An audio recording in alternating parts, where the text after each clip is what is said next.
नमस्कार। आज बातचीत की शुरुआत एक कविता से। एक आदमी रोटी बेलता है, एक आदमी रोटी खाता है, एक तीसरा आदमी भी है जो न रोटी बेलता है न रोटी खाता है, वह रोटी से खेलता है। मैं पूछता हूँ यह तीसरा आदमी कौन है? मेरे देश की संसद मौन है। धूमिल की यह कविता अचानक इसलिए याद आ गई क्योंकि आज संसद में जो कुछ हुआ, राज्यसभा में जो कुछ हुआ, सरकार ने अन्नदाता के साथ जिस तरह का व्यवहार किया, एक बिल को, किसानों से जुड़े हुए 3 बिल को पास कराने के लिए जिस तरीके की व्यवस्था, जिस तरह की हड़बड़ी, जिस तरह की अव्यवस्था मचाई गई, उसके बाद सवाल ये उठ रहा है कि क्या कोई रोटी से खेलने की कोशिश कर रहा है? देश की संसद रोटी से खेलना चाहती है। देश की संसद जो बनी है नियम और कानून बनाने के लिए, ताकि आदमी की ज़िंदगी में एक व्यवस्था बने, आदमी की ज़िंदगी में आसानी आए। लेकिन किसानों के लिए जो अध्यादेश सरकार ने लाए थे और उसके बाद उसको बिल के रूप में पारित कराने की जो हड़बड़ी है, उसको लेकर ये चिंता सामने आ रही है कि क्या रोटी से खेलने की कोशिश की जा रही है और ये कोशिश क्यों हो रही है? विपक्ष के जो आरोप हैं, क्या वो सही हैं? क्या सरकार जो कह रही है, जो सांत्वना दे रही है किसानों को, वो सही है? सरकार जो कह रही है कि ये किसानों के हित के लिए है, तो क्या अगर किसानों के हित के लिए है तो जो लोग इस पर सवाल उठा रहे हैं, क्या वो किसानों का हित नहीं चाहते? और संसद में जहाँ पे सर्वानुमति से चीज़ें हो सकती हैं, जहाँ पे बहुमत से चीज़ें हो सकती हैं, वहाँ इस तरह से अव्यवस्था में, इस तरह से जटिलताओं में चीज़ों को क्यों किया जा रहा है, ये सवाल आज गंभीर हो गया है। संसद बनी ही इसीलिए है ताकि वहाँ पर किसी भी तरह के मसले पर विचार हो।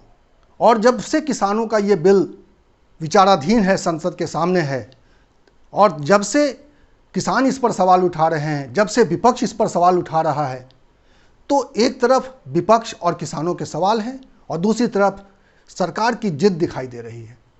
सरकार की ये भी जिद दिखाई दे रही है कि उसके पास बहुमत है लोकसभा में, राज्यसभा में तो वह भी नहीं है। सत्ता पक्ष के पास राज्यसभा में बहुमत नहीं है। बावजूद इसके इस बिल को पास कराने के लिए जिस तरीके का इस्तेमाल किया गया, जिस अव्यवस्था के बीच में इस बिल को पास करा लिया गया, हाउस ऑर्डर में नहीं था। हम और आप देखते रहे थे टेलीविज़न पर कि राज्यसभा किस तरीके से काम कर रहा था, और राज्यसभा में विपक्ष के हंगामे की वजह से कुछ देर तक सचमुच संसद मौन हो गई थी। मैं आपको वो साउंड सुनवा सकता हूँ जब राज्यसभा में ऑडियो ऑफ कर दिया गया था हंगामे की वजह से, आप सुन सकते हैं। संसद का ये मौन 1 या 2 मिनट के लिए नहीं था, कई मिनटों के लिए था। संसद में विपक्षी दल के नेता आक्रोशित थे, उत्तेजित थे, नारे लगाए जा रहे थे संसद के भीतर। लेकिन राज्यसभा के उपसभापति उनकी एक बात नहीं सुनने के लिए तैयार थे। वही उपसभापति जिनको अभी कुछ दिन पहले दोबारा चुना गया है, और जब उनको उनके स्वागत में भाषण किया जा रहा था तब विपक्ष के नेता बार बार ये बात कह रहे थे कि सभापति, उपसभापति महोदय सत्ता पक्ष और विपक्ष के बीच में भेद नहीं करते हैं, मतभेद नहीं करते हैं, सबकी बात सुनते हैं। लेकिन आज जो देश को संसद में, राज्यसभा में दिखाई दिया, जो सुनाई दिया, जो लोगों ने देखा, वो ऐसा नहीं था जैसा विपक्ष ने पहले कहा। सब कुछ उलट था, सब कुछ अव्यवस्थित था, सब कुछ हंगामे में डूबा हुआ था। और शायद विधानसभाओं में भी ऐसी स्थिति पैदा नहीं होती है जैसी स्थिति आज राज्यसभा में पैदा हो गई। कहा यह भी गया कि लोकतंत्र की हत्या हो रही है। तमाम प्रक्रियाओं को नज़रअंदाज किया गया और विपक्ष के एक नेता, टीएमसी के नेता डेरेक ओब्रायन ने तो लॉ बुक फाड़ दिया। जो नियमावली, जो नियम, जिस नियम से सांसदों को अपना सवाल पूछने की आज़ादी होती है, जिस नियम से सदन चलता है, उस नियम की पुस्तिका फाड़ दी उन्होंने आक्रोश में और विरोध जताने के लिए। तो ये स्थिति बन गई थी आज संसद में। ये एक बड़ा प्रश्न है कि सरकार इस बिल को लेकर हड़बड़ी में क्यों है, और नौबत ये आ गई कि इस बिल को हंगामे के बीच में पारित कर दिया गया। विपक्ष चाहता था कि इस बिल को स्टैंडिंग कमेटी के पास भेजा जाए, ताकि इस पर सभी दलों की राय आ जाए और जो भी संशोधन इसमें सुझाव आते हैं उसके हिसाब से आगे बिल को पास किया जाए। लेकिन सरकार इसके लिए तैयार नहीं थी। सरकार लोकसभा में तो किसी बात के लिए तैयार नहीं थी, क्योंकि वहाँ बहुमत था, तो सवाल नहीं उठता था, वहाँ पे तो कॉन्फिडेंस था सरकार को कि वहाँ से बिल पास करा ले जाएंगे। लेकिन राज्यसभा के लिए उन्होंने रणनीति बना ली थी कि विपक्ष की एक नहीं सुनना है, विपक्ष की आवाज़ को कुचल देना है। लोकतंत्र में विपक्ष की आवाज़ का मतलब होता है और इस मतलब को बेमायने किया जा रहा है, इस मतलब को बेमतलब किया जा रहा है, विपक्ष की आवाज़ को दबाया जा रहा है। ये हम सब लोग देख पा रहे हैं। साफ तौर पे दिखाई दे रहा है कि विपक्ष चिल्ला चिल्ला कर अपनी बात कहना चाहता है, लेकिन कोई सुनवाई नहीं हो रही है, न संसद के भीतर न संसद के बाहर। जनता की आवाज़ नहीं सुनी जा रही है, किसानों की आवाज़ नहीं सुनी जा रही है।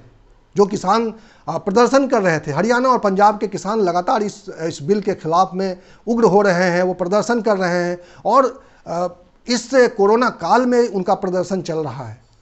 और अब जब ये बिल संसद में पास हो गया है, यानी पहले लोकसभा से पास हो गया था और अब राज्यसभा में भी पास हो गया है, तब विपक्ष के पास एक ही विकल्प बचा है और उस विकल्प को विपक्ष इस्तेमाल कर रहा है। 12 विपक्षी दलों ने राज्यसभा के उपसभापति के खिलाफ में अविश्वास प्रस्ताव की नोटिस दे दी है। करीब करीब 100 सांसदों के उस पर दस्तखत हैं और ये नोटिस जहां पे जानी चाहिए थे तकनीकी रूप से वहां पे नोटिस पहुंचा दिया गया। एक नया राजनीतिक घटनाक्रम कह सकते हैं या राजनीतिक विरोध की स्थिति पैदा हो गई है। क्या इस स्थिति से बचा जा सकता था? क्या किसानों की समस्या पर गंभीरता से सत्ता पक्ष और विपक्ष मिलकर विचार कर सकता था? क्या देश में इसको लेकर एक संवाद हो सकता था? लेकिन शायद नहीं। सरकार को, सत्ता को, ये जो कहते हैं ना कि सत्ता का अहंकार, बार बार विपक्ष आरोप लगाता है, कहीं न कहीं सत्ता का अहंकार अब दिखने लगा।